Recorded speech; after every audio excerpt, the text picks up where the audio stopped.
नमो अरिहन्ताणं नमो सिद्धाणं नमो आयरीयाणं नमो वज्रायाणं नमो लोये सौवसाहुणम्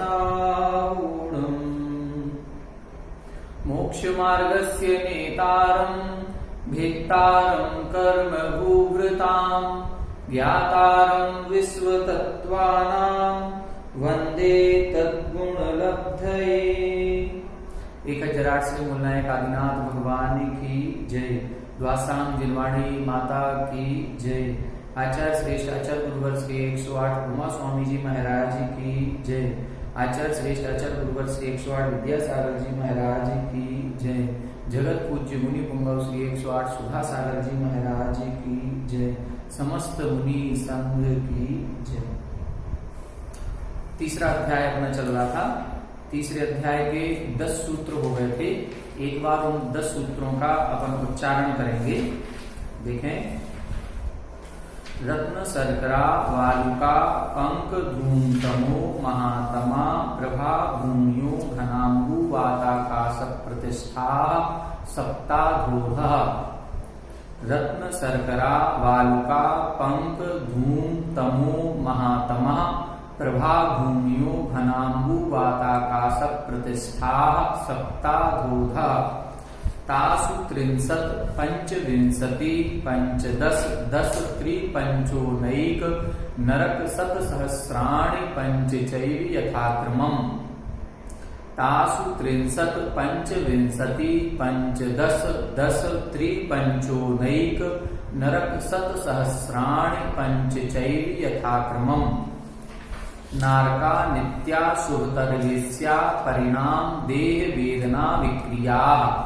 नारका नित्या शुभतरलेस्या परिणाम देह वेदना विक्रिया। परस्परो दीर्घ दुःखा परस्परो दीर्घ दुःखा संक्लिष्टा सुरो दीर्घ दुःखाश्च प्राक् चतुर्थ्यः। संक्लिष्टा सुरो दीर्घ दुःखाश्च प्राक् चतुर्थ्यः। तेष्वे त्रिसप्तदश सप्तदश द्वाविंशति त्रयस्त्रिंशत् सारूपमा सत्त्वानां परा स्थितिः। तेष्वे त्रिसप्तदश सप्तदश द्वाविंशति त्रयस्त्रिंशत् सारूपमा सत्त्वानां परा स्थितिः। जम्बूद्वीप लवणोदादयः शुभनामानो द्वीप समुद्राः। जम्बूद्वीप लवणोदादयः शुभनामानो द्वीप समुद्राः। द्विर्द्विर्विष्कम्भाः पूर्व परिक्षेपिनो वलयाकृतयः। द्विर्द्विर्विष्कम्भाः पूर्व परिक्षेपिनो वलयाकृतयः। तन्मध्ये मेरुनाभिर्वृत्तो योजन शतसहस्र विस्कम्भो जम्बूद्वीपः। तन्मध्ये मेरुनाभिर्वृत्तो योजन शतसहस्र विस्कम्भो जम्बूद्वीपः। भरत हैमवत हरिविदेह रम्यक हैरण्यवतैरावत वर्षः क्षेत्राणि। भरत हेमवत हरिविदेह रम्यक हैरण्यवतैरावत वर्षाः क्षेत्राणि। तद्विभाजिनः पूर्वापरायता हिम्बन महाहिम्बन निषद नील रुक्मी शिखरिणो वर्षधर पर्वताः। तद्विभाजिनः पूर्वापरायता हिम्बन महाहिम्बन निषद नील रुक्मी शिखरिणो वर्षधर पर्वताः। यहाँ तक अपना हो गया था। कल जो अपन ने सूत्र पढ़े थे उनका एक बार अर्थ देखें। कल अपन ने मध्य लोक का वर्णन प्रारंभ किया था, तो हमने बताया था उस मध्य लोक में जम्बू द्वीप आदि और लवण समुद्र आदि असंख्यात द्वीप समुद्र हैं। क्या है मध्य लोक में? द्वीप और समुद्र हैं। कितने हैं? असंख्यात हैं। उनके नाम क्या हैं? तो जम्बू द्वीप आदि, मतलब पहले द्वीप का नाम जम्बू द्वीप और पहले समुद्र का नाम लवण समुद्र। यहां से प्रारंभ करेंगे तो अंतिम स्वयंभू रमण समुद्र पर्यंत असंख्यातों द्वीप समुद्र हैं। उनके नाम कैसे हैं? शुभ नामानी, शुभ नाम वाले हैं। वो कैसे हैं? द्विर विस्कम्भा, दुगने दुगने विस्तार वाले हैं। पूर्व परिक्षेपिनो, अपने पूर्व के द्वीप या समुद्र को घेरे हुए हैं। और कैसे हैं, वलयाकृतयः, चौकोर नहीं है, ठीक है, वलय आकृतियः, गोल आकृति वाले हैं। फिर उनके बीचों बीच कौन सा है, तब लिखा है इन्होंने तन्मध्ये, उन असंख्यात द्वीप समुद्रों के बीच में मेरु नाभि, मेरु पर्वत जिसकी नाभि है, अर्थात जिसके केंद्र में मेरु पर्वत है, ऐसा योजन 7,000 विस्तंभा, योजन 7,000 100,000 अर्थात 1,00,000 योजन विस्तार वाला जम्बू द्वीप, जम्बू द्वीप है। तो असंख्यात द्वीप समुद्र हैं, वो सारे दुगने दुगने विस्तार वाले हैं, ये पूर्व के द्वीप समुद्र को घेरे हुए हैं। अब पहला द्वीप कौन सा है, तो पहले द्वीप का नाम बताया जम्बू द्वीप, उसका विस्तार कितना है, 1,00,000 योजन। उसकी विशेषता क्या है, उसके मध्य में सुमेरु पर्वत है, ठीक है। यहां तक कल अपन ने इसको देखा था, ये 2.5 द्वीप का वर्णन यहां तक। फिर इसके बाद अब बता रहे हैं जम्बू द्वीप में क्या है, तो जम्बू द्वीप में भरत, हेमवत, हरि, विदेह, रम्यक, हिरण्यवत, ऐरावत, ये 7 क्षेत्र हैं। इन 7 क्षेत्रों का विभाग कैसे हुआ, तद विभाजना, उन 7 क्षेत्रों का विभाग पूर्व अपर आयता, पूर्व दिशा से अपर यानी पश्चिम दिशा तक, आयता यानी फैले हुए, ठीक है, पूर्व से पश्चिम तक फैले हुए पर्वतों, वर्षधर, वर्षधर का मतलब होता है पर्वत, इन पर्वतों के माध्यम से हुआ है। वो पर्वत कौन कौन से हैं, हिमवन, महाहिमवन, निषद, नील, रुक्मी और शिखरिन, ये 6 पर्वतों के माध्यम से उस जम्बू द्वीप में 7 क्षेत्र बन जाते हैं। यहां तक कल अपन ने देखा था। एक बार कल का थोड़ा सा रिवीजन अपन बोर्ड से देख लें। यहां हमने आपको बताया था, देखें ध्यान से, ये बीच में अपना जम्बू द्वीप है, इस जम्बू द्वीप के बीचों बीच ये यहाँ पर एक मेरु पर्वत है, ठीक है, ये मेरु पर्वत जिसके बीच में है, ऐसा ये 1,00,000 योजन विस्तार वाला, यहां से लेके यहां तक ये पूरा 1,00,000 योजन विस्तार है, ठीक है, ये 1,00,000 योजन का विस्तार। फिर इसको घेर करके लवण समुद्र है, ये क्या है, लवण समुद्र। तो ये लवण समुद्र जो है, इसका विस्तार कितना हो जाएगा, ये द्विर्विस्तंभा 2,00,000 योजन। तो इधर ये 2,00,000 हो गया, जब इधर 2,00,000 होगा और ये घूम के आएगा तो इस तरफ भी 2,00,000 हो जाएगा ये, ठीक है, क्योंकि ये जो जम्बू द्वीप है ये तो थाली के आकार का है और बाकी जो द्वीप समुद्र हैं ये चूड़ी के आकार के हैं, ठीक है। जैसे हम लोग हाथ में चूड़ी पहनते हैं, अब एक कंगन हमने पहना जो 1 इंच या 2 सेंटीमीटर या 1 सेंटीमीटर मोटा है, तो वो इधर भी मोटाई आएगी और इधर भी आएगी, वो तो गोल है, तो दोनों तरफ से, चारों तरफ से उसकी मोटाई बनेगी। इसी तरह से ये जो समुद्र है वो 2,00,000 इधर भी होगा, 2,00,000 इधर भी होगा। फिर ये कौन सा द्वीप हो गया, धातवी खंड द्वीप, ये कितना हो जाएगा, 4,00,000, 4 इधर और 4 इधर, ठीक है। फिर इसके बाद ये कौन सा समुद्र आएगा, कालोदधी समुद्र, ये निशान लगा, कालोदधी समुद्र, ठीक है। तो ये कालोदधी समुद्र हो गया, ये कितना विस्तार हो जाएगा इसका विस्तार होगा 8,00,000, ये 4 था तो अब हो जाएगा ये 8, ठीक। अब देखें, अब इसके बाद ये पूरा यहां से लेके यहां तक ये पूरा पुष्करवर द्वीप, ये कितना हो जाएगा, 16,00,000 का। अब 16,00,000 का जब ये पुष्करवर द्वीप होगा तो इस पुष्करवर द्वीप के बिल्कुल बहुमध्य भाग में, बहुमध्य का मतलब बिल्कुल बीचों बीच ये पर्वत आ गया। इस पर्वत का नाम है मानसोत्तर पर्वत। ये पर्वत आ जाने से पूरा ये गोल बिल्कुल बीचों बीच में है। अब इस पुष्करवर द्वीप के 2 भाग हो गए, एक पर्वत के अंदर और एक पर्वत के बाहर, ठीक है। इसीलिए इसको बोलते हैं पुष्करार्ध, पुष्कर अर्ध, आधा पुष्करार्ध, तो आधा पुष्करार्ध इधर, आधा इधर। इस पर्वत का नाम हो गया मानसोत्तर पर्वत, ठीक है। अब ये जो मानसोत्तर पर्वत है इसका नाम क्या रखा, मानुस उत्तर, इसके उत्तर में मनुष्य नहीं पाए जाते। मनुष्य कहां तक होंगे? इस मानसोत्तर पर्वत तक ही रहेंगे। तो अब इधर से इधर तक का विस्तार तो था 16 लाख, लेकिन इस मानसोत्तर पर्वत से और इस मानसोत्तर पर्वत, यहाँ ये 8 लाख ये और 8 लाख ये। अब इसको अपन पूरा कुल टोटल गिनेंगे, इस मानसोत्तर पर्वत से लेके इस मानसोत्तर पर्वत है पूरा एक ही गो, लेकिन चूंकि गोल है तो इस कोने से इस कोने तक हम जाएंगे तो ये 45 लाख योजन का हो जाएगा।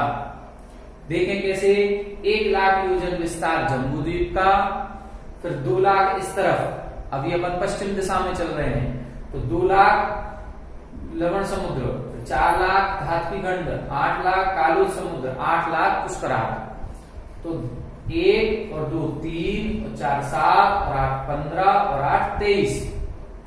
23 के बाद अब उस तरफ चले तो 23 और 2 25, 25 और 4 29, 29 और 8 37, 37 और 8 45।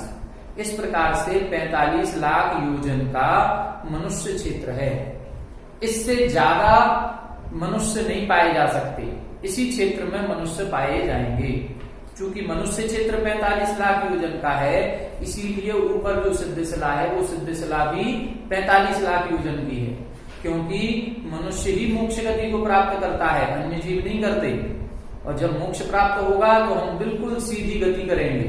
तो जहां पर भी मनुष्य हैं वो यदि मोक्ष प्राप्त करेंगे तो ठीक इसी के ऊपर 45 लाख योजन प्रमाण सिद्धशिला है, उस पर जाकर के विराजमान हो जाएंगे। ठीक है, तो 45 लाख योजन का मनुष्य क्षेत्र और 45 लाख योजन का सिद्ध क्षेत्र।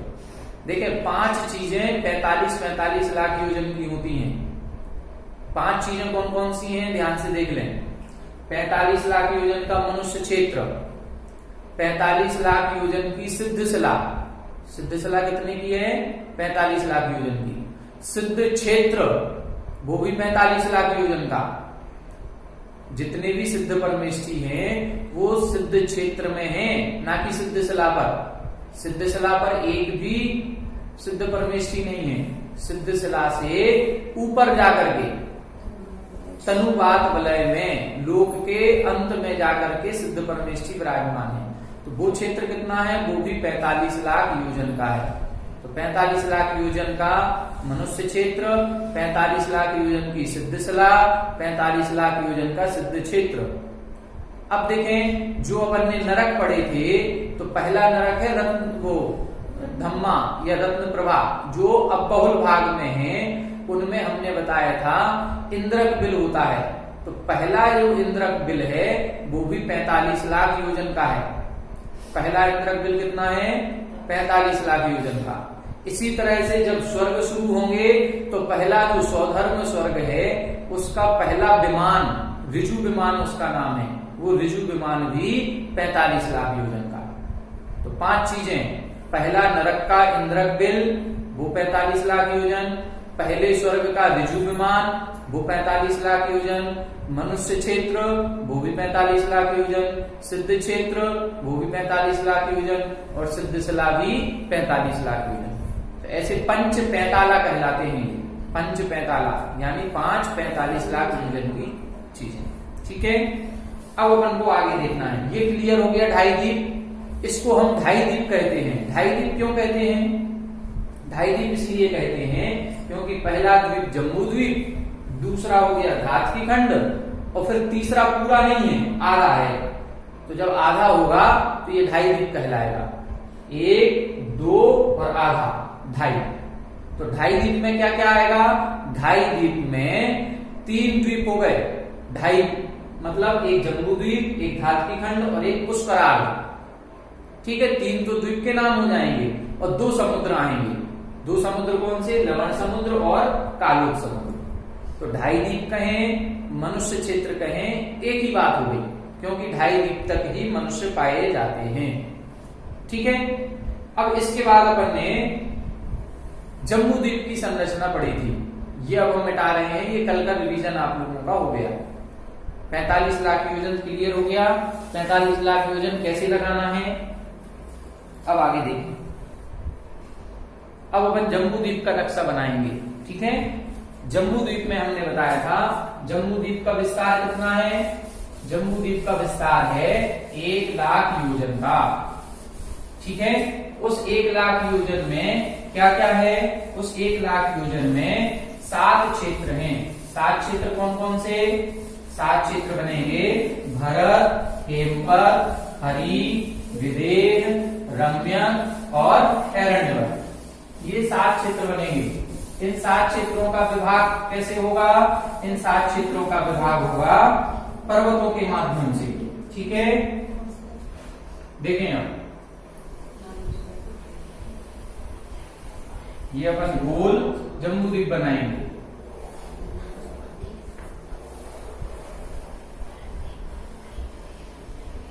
ठीक है, ये गोल अपना जम्बू द्वीप बन गया, दिखाई दे रहा है। अब इस जम्बू द्वीप में अपन पहले पर्वत बनाएंगे। जब पर्वत बनेंगे तब जाकर के क्षेत्र बन पाएंगे। पर्वत जब बनेंगे तब क्षेत्र बन पाएंगे। ठीक है, तो पर्वत बनाएंगे अपन पूर्वापरायता, पूर्व अपर आयता। कहां से खींचेंगे अपन, पूर्व दिशा से। पूर्व दिशा इधर देखें, दिशाओं को लिख लें। पहले सबसे ऊपर होती है नॉर्थ, इस तरफ ईस्ट, ये साउथ और ये वेस्ट। तो ईस्ट पूर्व दिशा से, तो यहां से अपन खींचेंगे। ये अपन ने एक रेखा खींची, ये कौन सा पर्वत हो गया, हिमवन। हिमवन, फिर महाहिमवन, फिर निषद, फिर नील, रुक्मी और ये शिखरित। ठीक है, इस तरह से अब इसमें 7 क्षेत्र हो गए।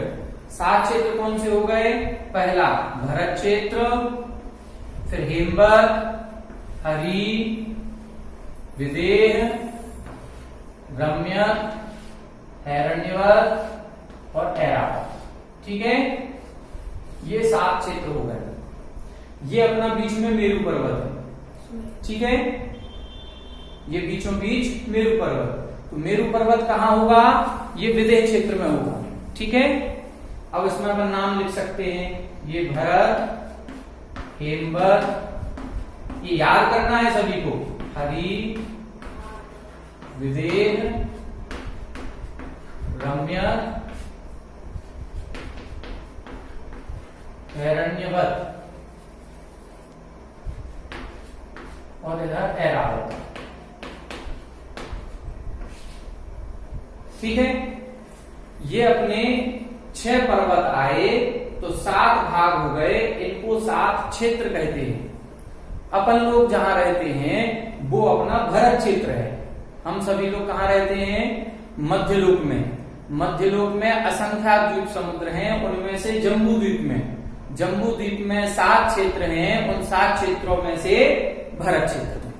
ठीक है, यहां तक अपना हो गया था। अब अपन आगे के सूत्र देखेंगे और एक एक सूत्र के साथ संरचना बनाते चलेंगे। ठीक है, चलो आगे देखें। अब इन पर्वतों की विशेषता बता रहे हैं। तो इन पर्वतों की विशेषता देखें। हेमार्जुन, पढ़ें, हेमार्जुन, तपनीय, बैडूर्य, रजत, हेममया। हेमार्जुन, तपनीय, बैडूर्य, रजत, हेममया। हेमार्जुन, तपनीय, बैडूर्य, रजत, हेममया। यहां बता रहे हैं वो पर्वतों के रंग कैसे हैं। वो जो पर्वत बताए हैं, हिमवन, महाहिमवन, निषद, नील, रुक्मी और शिखरिन, इनके रंग कैसे हैं। तो लिखा हेम। हेम का मतलब होता है स्वर्ण, सोना। हेम का मतलब क्या है, स्वर्ण, सोना। फिर अर्जुन, अर्जुन का मतलब चांदी। फिर तपनीय, तपनीय का मतलब तपा हुआ सोना। फिर बैडूर्य, ये बैडूर्य मणि होती है जिसको शायद नील मणि भी कहते हैं। फिर रजत यानी फिर से चांदी और फिर हेम यानी सोना। अब इनको क्रम से लगाएं अपन। पहला कैसा है, हिमवन पर्वत स्वर्ण के जैसा। पहला पर्वत कैसा, स्वर्ण के जैसा। फिर दूसरा चांदी के जैसा। फिर तीसरा तपे हुए सोने जैसा। तपे हुए सोने का कलर थोड़ा सा और अलग होगा, इसका सोने का कलर अलग होगा। ठीक है, फिर इसके बाद वैडूर्य मणि के जैसा, और फिर अर्जुन, और फिर हेम यानी स्वर्ण, फिर इधर ये रजत यानी चांदी और सोना। ठीक है, ये दोनों भी अपने लास्ट के हैं, ये वाला हिमवन वाला और सबसे लास्ट का शिखरिन, ये दोनों स्वर्ण के हैं। इधर महाहिमवन और रुक्मी ये दोनों चांदी के हैं। फिर ये जो निषद पर्वत है, निषद पर्वत हो गया तपा हुआ सोना, और नील पर्वत वैडूर्य मणि के समान है। ठीक है, यहां अर्थ दो प्रकार से निकलता है। कई जगह तो ये लिखा है कि ये सोने जैसे हैं, और दूसरा सूत्र का अर्थ निकालें तो हेम मया, मय शब्द का अर्थ होता है सहित होना। मय का मतलब क्या है? सहित। ये पर्वत सोने जैसे नहीं है, सोने के हैं। ठीक है, ये पर्वत सोने का, ये चांदी का, ये तपे हुए सोने का, और ये वैडूर्य या नीलमणि का, और ये चांदी, और फिर ऊपर का सोने जैसा। ठीक है, अब और विशेषता अगले सूत्र में बता रहे हैं। क्या बता रहे हैं? देखें, मणि विचित्र पार्श्वा, मणि विचित्र पार्श्वा उपरि मूले च, उपरि मूले च तुल्य विस्तारा। मणि विचित्र पार्श्वा उपरि मूले च तुल्य विस्तारा। मणि विचित्र पार्श्वा उपरि मूले च तुल्य विस्तारा। यहां बता रहे हैं इन पर्वतों के पार्श्वा, पार्श्वा का मतलब होता है पार्श्व भाग, साइड्स, बाजू की जो जगह होगी। जैसे एक दीवार हमने बनाई है, ये दीवार दिख रही है इस दीवार के तरफ, इस तरफ, और दीवार के उस तरफ, दोनों पार्श्व भागों में कैसे हैं? मणि विचित्र, विभिन्न प्रकार की मणियों से खचित हैं। मतलब अब इससे स्पष्ट हो रहा है कि वो सोने जैसे नहीं है, सोने के हैं। सोने का पहाड़ है, और उस पर्वत में दोनों तरफ दीवारों पर, दोनों की तरफ साइड, दोनों साइड्स में क्या है? विभिन्न प्रकार की मणियां लगी हुई हैं। ऐसे विभिन्न प्रकार की मणियों से सहित सोने का पर्वत है। ठीक है, और कैसे हैं? ऊपरी मूले च, ऊपरी यानी ऊपर, मूले यानी नीचे, और चा यानी मध्य में। ऊपरी का मतलब ऊपर, मूल यानी नीचे, और चा का मतलब मध्य में। ऊपर, मध्य में और नीचे तुल्य विस्तारा, एक समान विस्तार वाले हैं।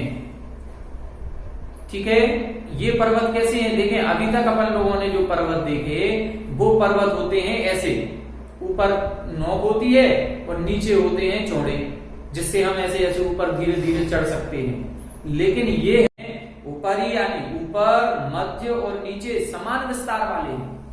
ऊपर, मध्य और नीचे समान विस्तार का मतलब ये है कि ये पर्वत दीवार जैसे हैं। ठीक है, अब ये जो दीवार जैसे हो गए, तीनों तरफ से समान, जैसे दीवार अपनी बनती है, मान लो 9 इंची की दीवार बनाई तो ऊपर भी 9 इंच होगी, मध्य में भी 9 इंच होगी, नीचे भी 9 इंच होगी, आगे पीछे नहीं होगी वो। तो उसी तरह से ये पर्वत भी समान विस्तार के हैं। और कैसे हैं? मणि विचित्र पार्श्वा, दोनों तरफ से विभिन्न प्रकार की मणियों से खचित। ठीक है, ये दो सूत्र क्लियर हो गए। उन पर्वतों का रंग कैसा है, या वो पर्वत किस चीज के बने हैं, और उनकी लंबाई, चौड़ाई, ऊंचाई किस प्रकार है, समान विस्तार भी है। अब इनकी ऊंचाई अपन देख लें। पहला जो पर्वत है हिमवन, ये 100 योजन ऊंचा है। कितना योजन है? 100 योजन। इस पर्वत की ऊंचाई 100 योजन। फिर अगला पर्वत 200 योजन, फिर अगला 400 योजन। 100 योजन, 200 योजन, 400 योजन। फिर ऊपर घटेगा, ऊपर घटेगा तो कैसा हो जाएगा? ऊपर घटेगा तो फिर से ये 400 योजन का, फिर इधर 200 और फिर 100। ठीक है, मतलब हिमवन पर्वत 100 योजन, महाहिमवन 200 योजन, निषद 400 योजन, फिर नील पर्वत 400 योजन, रुक्मी 200 और शिखरिन फिर 100। इस तरह से ये पर्वत की ऊंचाई होती है। ठीक है, अब इन पर्वतों के ऊपर क्या है ये देखते हैं। अगला सूत्र देखें, पद्म महापद्म, पद्म महापद्म, तिगिंच, केसरी, महापुंडरीक, पुंडरीका, हृदास्तेसा मुपरि, हृदास्तेसा मुपरि, पद्म महापद्म, तिगिंच, केसरी, महापुंडरीक, पुंडरीका, हृदास्तेसा मुपरि। फिर से, पद्म महापद्म, तिगिंच, केसरी, महापुंडरीक, पुंडरीका, हृदास्तेसा मुपरि। अब यहां बता रहे हैं तेसाम उपरि। तेसाम उपरि का मतलब उन पर्वतों के ऊपर। अब उन पर्वतों के ऊपर क्या है? अब उन पर्वतों के ऊपर है हृदय। हृदय का मतलब होता है तालाब। हृद बोलते हैं तालाब को। इन पर्वतों के ऊपर तालाब बने हुए हैं। ठीक है, कौन कौन से तालाब हैं? क्रम से देखें, पद्म तालाब, महापद्म, तिगिंच, केसरी, महापुंडरीक और पुंडरीक। ये 6 तालाब हो गए।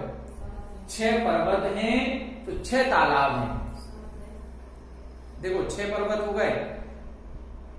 6 पर्वत कौन से? हिमवन, महाहिमवन, निषद, नील, रुक्मी और शिखरिन। अब 6 तालाब देखें, पद्म, महापद्म, तिगिंच, केसरी, महापुंडरीक और पुंडरीक। ठीक है, 6 पर्वत, 6 पर्वतों के ऊपर 6 तालाब। हृद का मतलब होता है तालाब। तेसाम का मतलब उनके ऊपर यानी ऊपर। उन पर्वतों के ऊपर 6 तालाब बने हैं। अब इनको क्रम से लगाएंगे। क्रम से कैसे लगाएंगे? हिमवन पर्वत के ऊपर पद्म तालाब, महाहिमवन के ऊपर महापद्म, निषद के ऊपर तिगिंच, नील पर्वत के ऊपर केसरी, फिर रुक्मी, उस रुक्मी पर्वत के ऊपर महापुंडरीक और शिखरिन पर्वत के ऊपर पुंडरीक तालाब है। ठीक है, अब ये तालाब कितने लंबे चौड़े हैं अब ये देखेंगे अपन। देखें अगला सूत्र, प्रथमो योजन, प्रथमो योजन सहस्राया, सहस्राया मस्तदर्ध, मस्तदर्ध विष्कंभो हृदय, विष्कंभो हृदय। प्रथमो योजन सहस्राया मस्तदर्ध विष्कंभो हृदय। प्रथमो योजन सहस्राया मस्तदर्ध विष्कंभो हृदय। यहां बता रहे हैं प्रथमो यानी पहला, हृदय, हृदय यानी तालाब। पहला तालाब कैसा है? योजन सहस्र आयाम। आयाम का मतलब होता है लंबाई। कितनी लंबाई है? सहस्र। सहस्र का मतलब 1000 योजन। पहला तालाब 1000 योजन लंबा है और तद अर्ध, तद अर्ध का मतलब उसका आधा। विष्कंभ, विष्कंभ का मतलब चौड़ाई। आयाम का मतलब लंबाई, विष्कंभ का मतलब चौड़ाई। तो इन तालाबों की लंबाई 1000 योजन और चौड़ाई 500 योजन।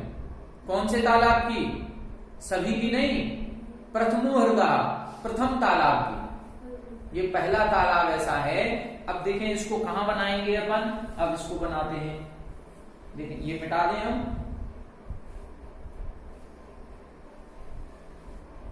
अपन अब इसमें 6 पर्वतों के ऊपर 6 तालाब बनाएंगे। ठीक है,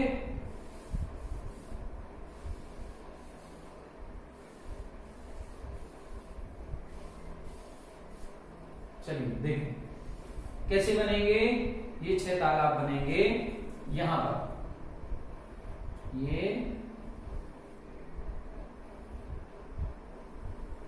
ये बन गया। ये पहला तालाब बनाया। इसकी लंबाई कितनी है? 1000 योजन और चौड़ाई, ये चौड़ाई कितनी है? ये है 500 योजन। ठीक है, 500 योजन चौड़ा और 1000 योजन लंबा। ठीक है, ऐसे ही तालाब ऊपर तक बनेंगे। ठीक है, इसी प्रकार से हम तालाब आगे बनाएंगे। अब आगे किस हिसाब से बनाने हैं, अब आगे देखें। पहले देखो, अब इस तालाब में क्या है, पहला समझ में आ गया, प्रथमो योजन सहस्राया। प्रथमो योजन, प्रथमो हृदय, पहला तालाब, योजन सहस्र आयाम, 1000 योजन लंबाई, और तद अर्ध, अर्ध का मतलब आधा, उसका आधा चौड़ाई। तो 1000 का आधा कितना हुआ, 500। 500 योजन चौड़ाई और 1000 योजन लंबाई का हृदय यानी तालाब है। अब इस तालाब की गहराई कितनी है, इस तालाब की गहराई, तो सूत्र लिखा 10 योजनावगाह, 10 योजनावगाह, 10 योजनावगाह। यहां बता रहे हैं 10 योजन अवगाह। अवगाह का मतलब होता है गहराई। अब वो जो तालाब है, उस तालाब में पानी भरा हुआ है, तो वो पानी का गहराई कितनी है, 10 योजन। वो तालाब कितना गहरा है ये वाला, इसकी गहराई है 10 योजन की। ठीक है, यहां ये जो तालाब है, इस तालाब की गहराई कितनी हो गई, ये 10 योजन की गहराई हो गई।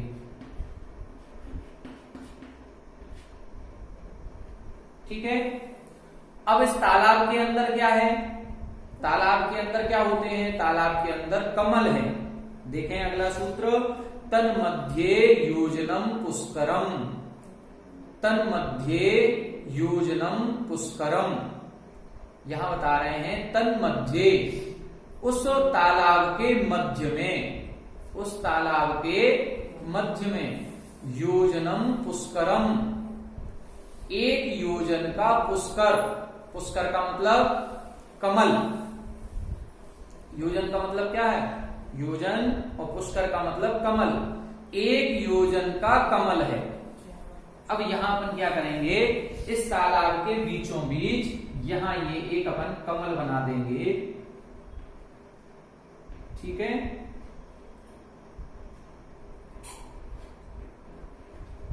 ठीक, ये कमल बन गया। ये कितना है, 1 योजन का कमल है। अब क्या क्या देख लिया अपन ने, अभी अपन ने ये देखा इस जम्बूद्वीप में कि 7 क्षेत्र हैं, 6 पर्वत हैं। उन 6 पर्वतों के ऊपर 6 तालाब हैं। उन तालाबों की लंबाई 1000 योजन है, पहले तालाब की चौड़ाई 500 योजन है, गहराई 10 योजन है, और उस तालाब में 1 योजन का कमल है। अब ये तो पहले तालाब की बताई, आगे के तालाब कैसे बनाएंगे हम, तब अगला सूत्र लिखा, तद द्विगुण द्विगुणा, तद द्विगुण द्विगुणा हृदा पुष्कराणि च, तद द्विगुण द्विगुणा हृदा पुष्कराणि च, तद द्विगुण द्विगुणा हृदा पुष्कराणि च। यहां बता रहे हैं तद द्विगुण द्विगुणा, ये जो हमने बता दिया, अब उससे दुगना दुगना विस्तार करना है। दुगना दुगना विस्तार करेंगे किसका, हृदय यानी तालाब का भी, और पुष्कर यानी कमल का भी, दोनों का अब दुगना दुगना विस्तार करेंगे। देखें अब दुगना दुगना विस्तार कैसे होगा, ये अपना 1000 योजन का था, तो अब ये जो दूसरा तालाब बनेगा, ये तालाब कितना हो गया, 2000 योजन का। ठीक है, अब इसकी आधी, इसकी चौड़ाई होगी, ये 500 योजन चौड़ा था, तो ये 1000 योजन चौड़ा हो गया। ठीक है, इसकी गहराई कितनी थी, 10 योजन की, तो इसकी गहराई कितनी हो जाएगी, 20 योजन की। इसमें जो कमल बना था वो 1 योजन का, तो इसका कमल कितने का हो जाएगा, 2 योजन का। क्लियर हुआ, जस्ट डबल करना है, 1000 योजन लंबाई तो इधर 2000 योजन लंबाई, इधर 500 योजन चौड़ाई तो इधर 1000 योजन चौड़ाई, इधर 10 योजन गहराई तो इधर 20 योजन गहराई, इधर 1 योजन का कमल तो इधर 2 योजन का कमल। अब फिर डबल करें तो अब इस पे इधर आ जाएगा, अब ये और बड़ा तालाब बन गया ठीक है। अब ये कितना हो जाएगा, ये हो जाएगा 4000 किलोमीटर, ओ सॉरी क्या कह रहे हैं, 4000 योजन, ठीक है। ये हो जाएगा 4000 योजन की इसकी लंबाई, 2000 योजन की चौड़ाई, 40 योजन की गहराई और 4 योजन का कमल, ठीक है। अब देखो संरचना बढ़ती जा रही है, सब कुछ याद रखना है कहां क्या क्या हो रहा है। पहले हिमवन पर्वत बताया था, वो पर्वत 100 योजन ऊंचा है, उस पर्वत के ऊपर तालाब है, वो तालाब की लंबाई 1000 योजन, चौड़ाई 500, गहराई 10, 1 योजन का कमल, ठीक। अब इसके बाद जस्ट आगे आगे होते जाएंगे, ये कहां तक चलना है, ये विदय क्षेत्र तक। अब इसके बाद आधा, तो ये 4000 है तो ये भी 4000 होगा, ठीक है। ये वापस 4000 लंबाई, 2000 चौड़ाई, 40 योजन की गहराई और 4 योजन का कमल।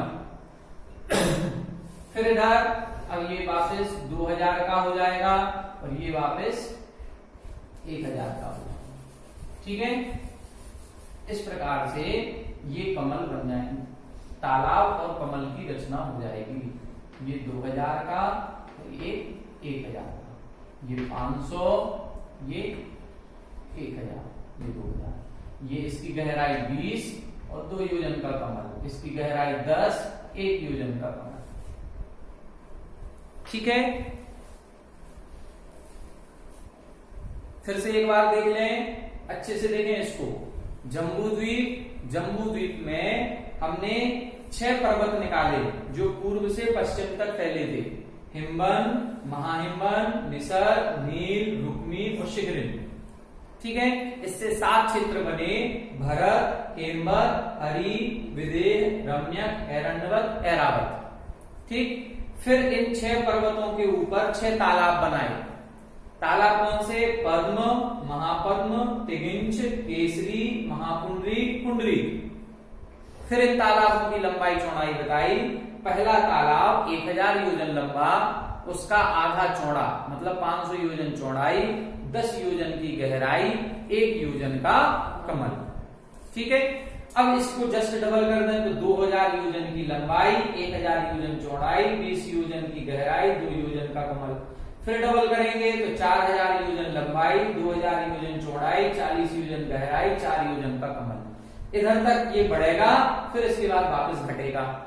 तो जो भरत क्षेत्र में इधर जो हिमवन पर्वत पर तालाब है, हिमवन पर्वत पर तालाब कौन सा, पद्म तालाब। इसी तरह से शिखरिन पर्वत पर कौन सा तालाब है, पुंडरीक। तो पुंडरीक तालाब और पद्म तालाब बराबर लंबाई चौड़ाई के हैं, ठीक है। महापद्म और महापुंडरीक ये दोनों बराबर हैं, ठीक है। फिर इधर तिगिंच और केसरी ये दोनों बराबर हैं, ठीक है। अब आगे देखें, अब इन कमलों में ये देखो 1 योजन का कमल है, 1 योजन समझ गए कितना होगा, महायोजन का है। 1 योजन मतलब 6000 किलोमीटर, 6000 किलोमीटर। 1 योजन का मतलब महायोजन वाला 2000 कोस और 1 कोस 3 किलोमीटर, तो 6000 किलोमीटर लंबा कमल है। और ये कितना हो गया, 1000 योजन लंबाई है, 1000 योजन लंबाई और 6000 किलोमीटर का 1 योजन, तो कितने हो गए, 60 लाख। 60 लाख किलोमीटर का तालाब है। हमारे यहाँ की नदियां नहीं है इतनी बड़ी, वो तालाब है इतना बड़ा। तो उस तालाब में 6000 किलोमीटर का 1 कमल। अब उस कमल के ऊपर एक महल बने हुए हैं। ये कमल जो है ये वनस्पति कायिक के कमल नहीं है, ये वनस्पति का कमल नहीं है, ये पृथ्वी कायिक का है, पृथ्वी का बना हुआ है। ये किस चीज का बना है, पृथ्वी का बना हुआ है, पत्थर का, ठीक है। अब इस कमल के ऊपर महल बना हुआ है और उन महलों में देवियां निवास करती हैं। उन महलों में देवियां निवास करेंगी। अब देखें अपन कौन सी देवी कहाँ रहती है। अगला सूत्र देखें, तन्निवासिन्यो देव्यः श्री हिरी धृति कीर्ति बुद्धि लक्ष्म्या पल्योपमस्थितयः ससामानिक परिषत्काः। तन्निवासिन्यो देव्यः श्री हिरी धृति कीर्ति बुद्धि लक्ष्म्यः पल्योपमस्थितयः ससामानिक परिषत्काः। यहां बता रहे हैं, देखें, तत् निवासिन्यः उन कमलों में निवास करती हैं। तालाब, पहले पर्वत, पर्वत के ऊपर तालाब, तालाब में कमल, कमल में महल और महल में देवी। अब कौन सी देवी निवास करेगी, क्रम से देखें, पहले श्री देवी, फिर हिरी देवी, फिर धृति देवी, कीर्ति देवी, बुद्धि देवी और लक्ष्मी देवी। ठीक है, ये कमलों पर निवास करती हैं। इन देवियों की आयु कितनी होती है, पल्योपमस्थितया, एक पल्य की आयु वाली होती हैं। इनकी आयु कितनी है, एक पल्य की आयु होती है। ये किसके साथ रहती हैं, ससामानिक परिषत्काः, सामानिक और पारिषद जाति के देवों के साथ रहती हैं। सामानिक और पारिषद जाति के देव, ये चौथे अध्याय में अपन पढ़ेंगे कि 10 प्रकार के देव होते हैं। इंद्र, सामानिक, त्रायस्त्रिंस, पारिषद, आत्मरक्ष, लोकपाल, अनीक, प्रकीर्ण, आवियोग और किलविषेक। तो ये जब 10 प्रकार के जो देव हैं, चौथे अध्याय में इनका वर्णन आएगा। उनमें से ये सामानिक और पारिषद जाति के देवों के साथ रहती हैं। सामानिक जाति के देव, इनके पति नहीं हैं, ये इनमें हस्बैंड वाइफ का रिश्ता नहीं है, ये इनके गुरु या पिता तुल्य होते हैं। ये कौन सी देवियां हैं, ये व्यंतरी देवियां हैं, ये व्यंतर देवों की देवियां हैं। लेकिन ये स्वधर्म और ईशान स्वर्ग के जो अपने स्वधर्म इंद्र और ईशान इंद्र है, उनकी नियोगिनी कहलाती हैं। मतलब उनके आदेश पर रहती हैं, आदेश उनका चलता है। ये स्वधर्म इंद्र की नियोगिनी, प्रारंभ की 3 स्वधर्म इंद्र की और अंत की 3 ईशान इंद्र की नियोगिनी है व्यंतरी देवियां। इनके आगे कुमारी शब्द लगा दिया जाता है। कई बार कुमारी, जैसे अपन लोग बोलते हैं कि पंच कल्याणकों में अष्ट कुमारी देवी आती हैं या 56 कुमारी देवी आती हैं, तो ये देवियां भी उनमें आती हैं।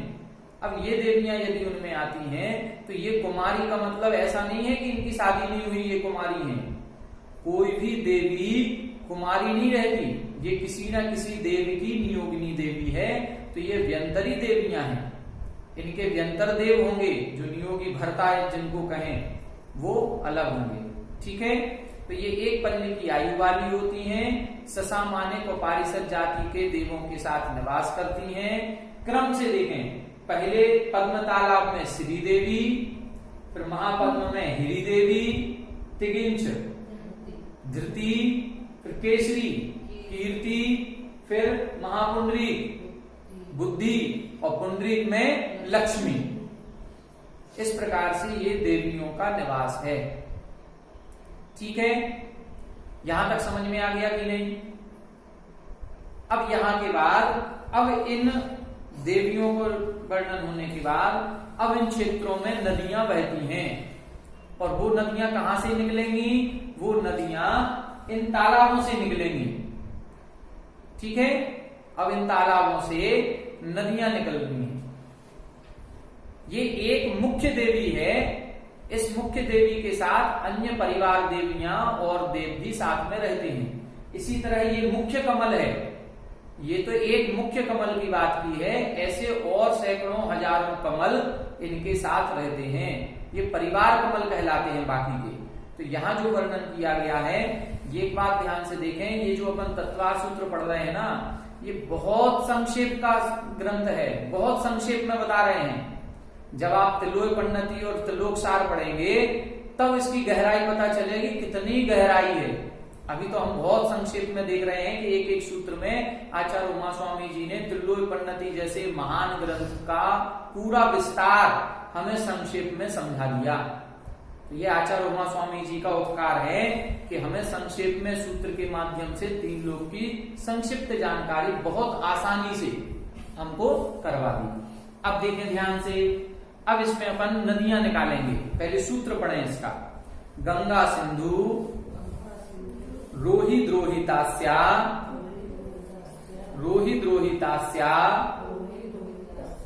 हरित कांता सीता सीतोदा नारी नरकांता सुवर्ण रूप्यकूला रक्ता रक्तोदाह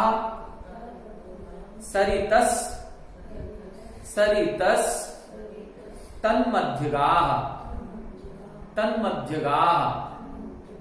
गंगा सिंधु रोहित रोहितास्या हरितधरिकांता सीता सीतोदा नारी नरकांता सुवर्ण रूप्यकूला रक्ता सिंधु रोहित रोहितास्या हरितधरिकांता सीता सीतोदा नारी नरकांता सुवर्ण रूप्यकूला रक्ता रक्तोदा सरितस तन्मध्यगाह। अब देखें इस सूत्र का अर्थ। इन क्षेत्रों में उन तालाबों से नदियां निकलेंगी जो इन क्षेत्रों में बहेंगी। सरितः तन्मध्यगाह, सरिता यानी नदियां, तन्मध्यगाह यानी उन क्षेत्रों के मध्य में गा शब्द जो लिखा है मध्यगा, गा शब्द का अर्थ होता है बहना। उन क्षेत्रों के मध्य से बहती हैं। कौन कौन सी नदी बहती हैं? पहले भरत क्षेत्र में गंगा सिंधु, फिर हेमवत क्षेत्र में रोहित रोहितास्या। देखें रोहित द्रोही, द्रोही लिखा है तो रोहित और फिर रोहितास्या, रोहित अलग करेंगे, रोहितास्या अलग। फिर हरित हरिकांता, हरित हरिकांता, फिर सीता सीतोदा, फिर नारी नरकांता। फिर देखें सुवर्ण रूप्यकूला लिखा है तो कूला शब्द दोनों में लगाएंगे, सुवर्ण कूला रूप्यकूला। फिर रक्ता रक्तोदा। ऐसे 14 नदियां हो गई हैं, दो दो के जोड़े में बहेंगी। इनका जोड़ा है, गंगा सिंधु का जोड़ा है, रोहित रोहितास्या का, हरित हरिकांता का, सीता सीतोदा, तो ये जोड़े में बहेंगी। तो पहले में गंगा सिंधु, रोहित रोहितास्या, हरित हरिकांता, सीता सीतोदा, नारी नरकांता, सुवर्णकूला रूप्यकूला और रक्ता रक्तोदा। ठीक है, ऐसे 7 क्षेत्रों में बहेंगी। अब अपन बहा दें नदियां, ऐसे नहीं बहाएंगे, अपन सूत्र के हिसाब से चलेंगे। कौन सी नदी कहां जाएगी, कौन सी नदी कौन से तालाब से निकलेगी और कौन सी दिशा में बहेगी, ये अपन अगले सूत्र में देखते हैं। द्वयोर द्वयोः, अच्छे से देखें, द्वयोर द्वयोः पूर्वाः पूर्वगाः, द्वयोर द्वयोः पूर्वाः पूर्वगाः, द्वयोर द्वयोः पूर्वाः पूर्वगाः। देखें द्वयोः द्वयोः, द्वयोः द्वयोः का मतलब जो दो दो के जोड़े बनाए हैं ना, गंगा सिंधु, रोहित रोहितास्या, हरित हरिकांता, सीता सीतोदा, ये जो दो दो के जोड़े बनाए हैं, इन जोड़े में पूर्वा, पूर्वा यानी पहली नदी, दो के जोड़े में जो पहला नाम है वो पहले नाम वाली नदी पूर्वगा, पूर्वगा का मतलब पूर्व दिशा की ओर बहेगी। पहली नदी पूर्व दिशा की ओर, तो दूसरी कहां जाएगी, उसके लिए अगले का सूत्र लिखेंगे। अगला सूत्र क्या लिखा? शेषास्त्व परगाः, शेषास्त्व परगाः, शेषास्त्व परगाः, शेषास्तु अपरगा। शेषा यानी जो शेष नदी बची है वो अपरगा, अपर का मतलब होता है पश्चिम, पूर्व का उल्टा कर दें पश्चिम, पश्चिम दिशा की ओर बहती है।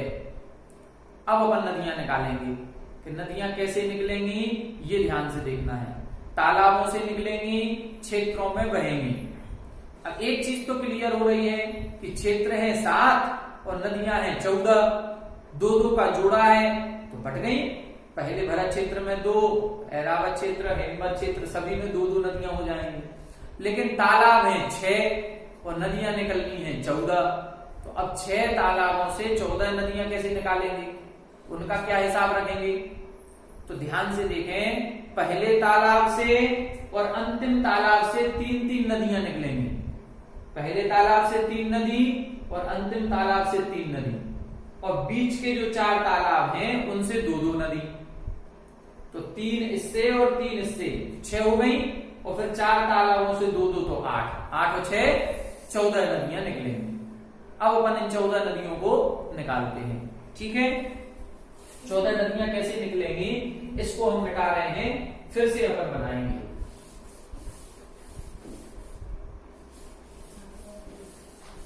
ठीक, ये रिवीजन अपन को करते रहना है इसका। आज सभी लोगों को कम से कम ये चार्ट 2-5 बार बनाना है। जब बार बार बनाएंगे तब जाकर के सही बन पाएगा। ठीक है, देखें तो अपन नदियां निकालेंगे। पहले अपन क्या बनाएंगे, पहले ये जम्बूद्वीप बनाया अपन ने। पहले क्या बनाया, ये जम्बूद्वीप।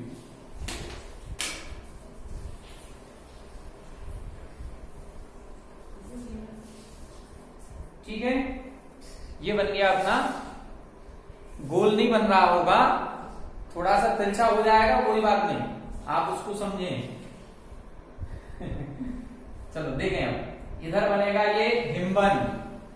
ठीक है, फिर महाहिमवन, फिर निषद, फिर नील, फिर रुक्मी, और फिर शिखरिन। ठीक है, बन गए ये 6 अपने। ये 6 पर्वत बनने से 7 क्षेत्र बन गए। अब इनमें देखें अपन, अब इनमें अपन तालाब बनाएंगे। ये कौन सा तालाब, पद्म, महापद्म, तिगिंज, केसरी, पुंडरीक और पुंडरीक। ठीक है, ये अपना इधर मेरू पर्वत। ठीक है, अब देखें इधर, अब इनसे जब नदियां निकालेंगे तो पहला जो पद्म तालाब है उस पद्म तालाब से 3 नदियां निकलेंगी। ठीक है, तो पहली जो 2 नदियां निकलेंगी वो है गंगा सिंधु। गंगा सिंधु में से एक नदी, जो पहली नदी है, वो पूर्व दिशा की ओर जाएगी। तो ये जो इस तरह से देखें ध्यान से, ये जो तालाब बना इसके पूर्व दिशा से यहां से निकलेगी एक नदी, यहां से निकल करके और ऐसे होते हुए ये पूर्व दिशा की ओर चली गई। ये कौन सी होगी, पूर्व दिशा की ओर जो गई है वो गंगा। अब एक आएगी, ये पश्चिम दिशा से होते हुए ये चली गई, ये सिंधु। ठीक है, ये 2 नदियां निकल गई इससे, एक गंगा और एक सिंधु। अब देखें तीसरी नदी कौन सी निकलेगी, तीसरी नदी निकलेगी रोहितास्या। रोहितास्या कौन से नंबर की नदी है, दूसरे नंबर की। रोहित रोहितास्या 2 का जोड़ा है। अब 2 का जोड़ा है तो रोहित रोहितास्या में से रोहितास्या दूसरे नंबर पर है, इसलिए ये पश्चिम दिशा में जाएगी। ये कहां से निकलेगी, ये ऊपर उत्तर दरवाजे से निकलेगी। ये उत्तर दरवाजे से निकली और ये पश्चिम की ओर चली गई। ये हो गई रोहितास्या। ठीक है, दिखाई दे रहा आप लोगों को? ठीक है, तो ये गंगा, सिंधु और रोहितास्या। ठीक, अब इसके बाद जो तालाब अपने हैं उन तालाबों से बहुत सरल है नदियां निकालना। अब ये जो तालाब है, इस तालाब से एक नदी नीचे की ओर और एक नदी ऊपर की ओर, तो एक इस दिशा में एक इस दिशा में। ठीक है, फिर इससे एक नदी इधर और एक नदी इधर, फिर एक नदी यहां से घूम के इधर और एक नदी ये इधर, तो एक नदी इस तरफ और ये एक नदी इस तरफ। अब अंतिम तालाब फिर आ गया। अब उस अंतिम तालाब कौन सा है, पुंडरीक तालाब से फिर 3 नदी निकलेंगी। एक निकलेगी नीचे की ओर और 2 नदियां निकलेंगी, एक पूर्व दिशा और एक ये पश्चिम दिशा। अब देखें 14 नदियां हो गई। पहली, दूसरी, फिर तीसरी, फिर इस तरफ ये चौथी, फिर ये 5वीं, फिर ये आएगी 7वीं, ये 9, ये 11, ये 13, ये 14। ठीक है, इधर से 4, ये 6, ये 8, ये 10 और ये 12। ठीक है, हो गई ये 14 नदियां। अब इनके नाम देखें, ये गंगा, ये सिंधु, रोहित, रोहितास्या, हरित, हरिकांता, सीता, सीतोदा, नारी, नरकांता, सुवर्णकूला, रूप्यकूला, रक्ता, रक्तोदा। ठीक है, ये 14 नदियां हो गई। 7 क्षेत्रों में बहेंगी और 6 पर्वतों से निकलेंगी। फिर से देख लें एक बार, बहुत अच्छे से नदियों को निकालना है। जो पहला तालाब है इससे 3 नदियां निकलेंगी। गंगा निकलेगी, ये पूर्व दिशा में जाएगी। क्यों जाएगी? अपन ने सूत्र पढ़ा, द्वयोः पूर्वाः पूर्वगा। 2 नदियों में से जो पहली नदी है वो पूर्व दिशा की ओर। तो गंगा सिंधु में पहली नदी कौन सी? गंगा। तो गंगा नदी पूर्व दिशा की ओर, सिंधु नदी पश्चिम दिशा की ओर। ठीक है, फिर रोहित, रोहितास्या। तो रोहित नदी पूर्व दिशा की ओर, रोहितास्या पश्चिम दिशा की ओर। ठीक है, तो ये जो रोहितास्या नदी है ये पद्म तालाब से निकलेगी। अब जो अभ्यास प्रश्न आपको हम देंगे उसमें यही पूछेंगे, रोहितास्या नदी कौन से तालाब से निकलती है, सीतोदा नदी कौन से तालाब से निकलती है, रूप्यकूला नदी कौन से क्षेत्र में बहती है, विदेह क्षेत्र में बहने वाली 2 नदियां कौन सी हैं। तो इस प्रकार से ये प्रश्न पूछे जाएंगे। ठीक है, तो अब ये अपन को तैयारी इस प्रकार से करनी है कि ये गंगा, सिंधु, रोहित, रोहितास्या, हरित, हरिकांता, सीता, सीतोदा, नारी, नरकांता, सुवर्णकूला, रूप्यकूला, रक्ता और रक्तोदा। अब आप लोग थोड़ा सा देखो, पूछें अब हम, आप लोग अपने मन में वही उत्तर देना। ठीक है, अब आपको बताना है हरि क्षेत्र में बहने वाली 2 नदियों के नाम बताओ। हरि क्षेत्र में कौन सी नदी बहेगी? पहले ये देखें, हरि क्षेत्र कौन सा है? भरत, हेमवत, हरि। ठीक है, ये हो गया हरि क्षेत्र। अब इस हरि क्षेत्र में कौन सी होगी? गंगा, सिंधु, रोहित, रोहितास्या, हरित, हरिकांता। तो हरि क्षेत्र में हरित और हरिकांता नाम की 2 नदियां हैं।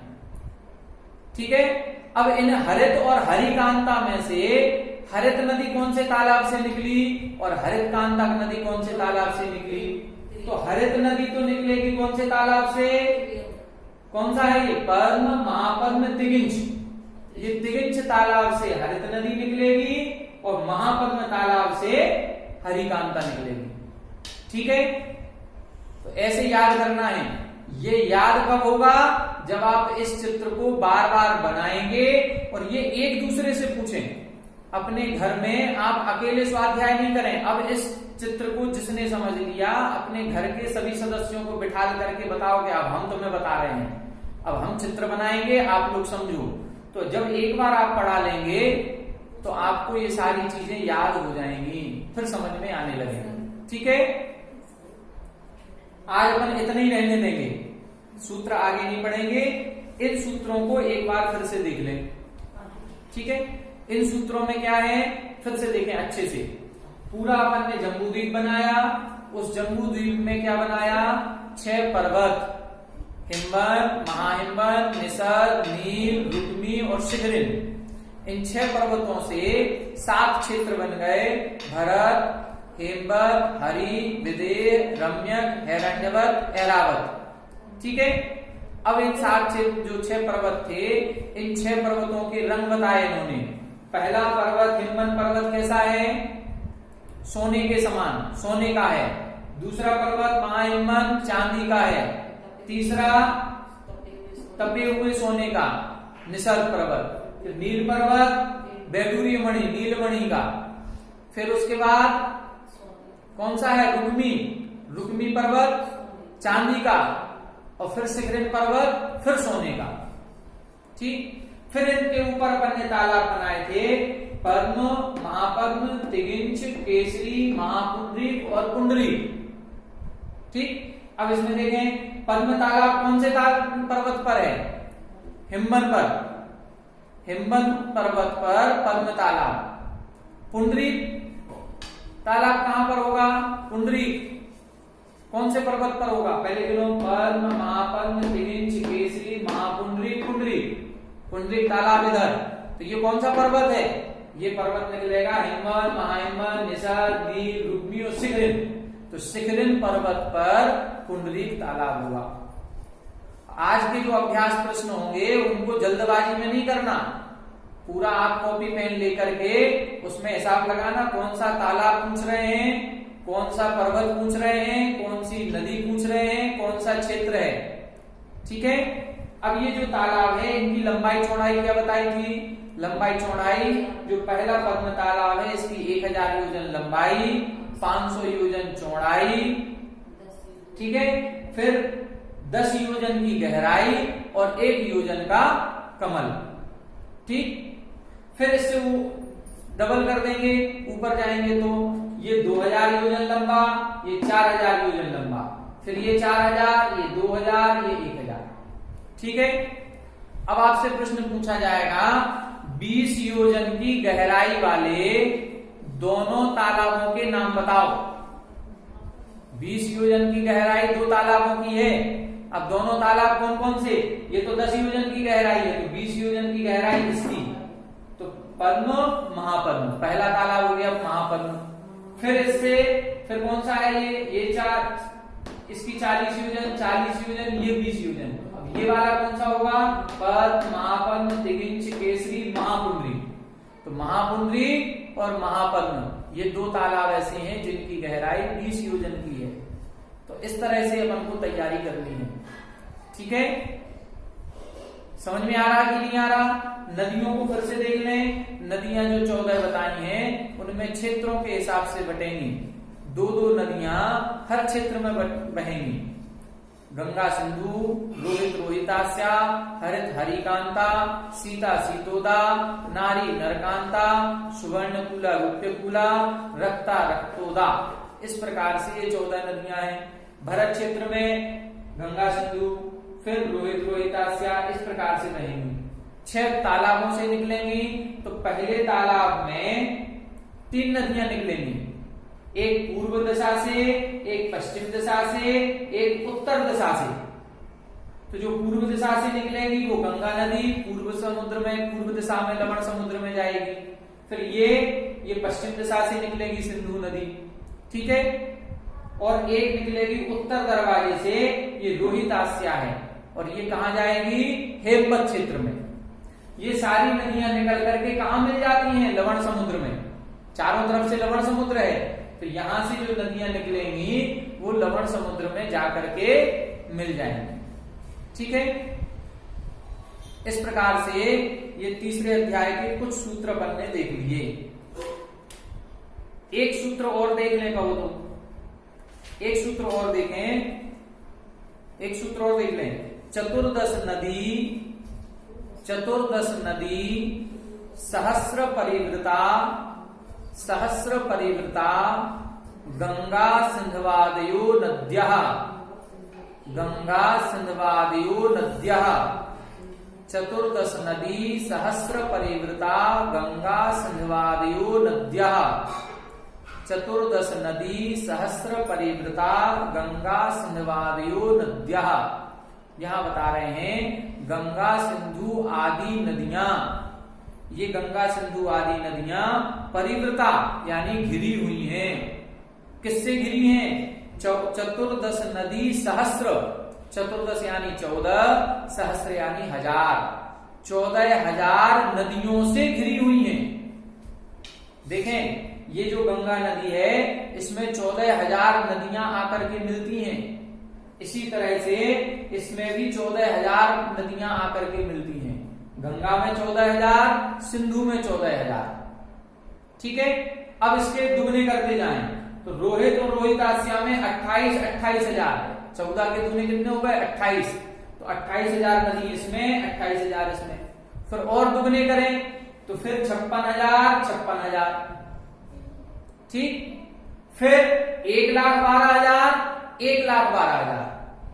सीता नदी में भी 1,12,000 नदियां आकर के मिलेंगी और सीतोदा नदियों में भी 1,12,000 नदियां आकर के मिलेंगी। फिर इसके बाद घटेंगे तो फिर से 56,000, फिर 28,000 और फिर रक्तोदा में भी 14,000। तो ये इनकी सहायक नदियां कहलाती हैं। ये कितनी नदियां हैं? सहायक नदियां हैं 14,000। इसमें 14,000, फिर 28,000, फिर 56,000, फिर 1,12,000 सीता की, 1,12,000 सीतोदा की, फिर 56,000, 28,000, 14,000। ठीक है, क्लियर हो गया? अब देखें फिर से एक बार हिसाब लगाओ। ये कौन सा तालाब है? पद्म, महापद्म, तिगिंच। तिगिंच तालाब से 2 नदियां कौन सी निकली? तिगिंच तालाब से 2 नदियां, तो पद्म, महापद्म, तिगिंच। तिगिंच तालाब से एक नदी कौन से क्षेत्र में गई? हरि क्षेत्र में, और एक नदी विदेह क्षेत्र में। तो विदेह क्षेत्र में जो सीता सीतोदा है तो ये सीतोदा हो गई, और ये हरि क्षेत्र में कौन सी है? हरित हरिकांता, तो ये हरि हो गई। ठीक है, तो तिगिंच तालाब से 2 नदियां कौन सी निकली? एक हरित और एक सीतोदा। ये जोड़ा नहीं लगता ना सीता सीतोदा, वो तो क्षेत्र में बहती हैं। ये हम पूछ रहे हैं तालाब से कौन सी निकली। तो तालाब से कैसे निकालेंगे? पहले तालाब का नाम देखें, फिर उसमें से एक नीचे के क्षेत्र में आएगी, एक ऊपर के क्षेत्र में जाएगी।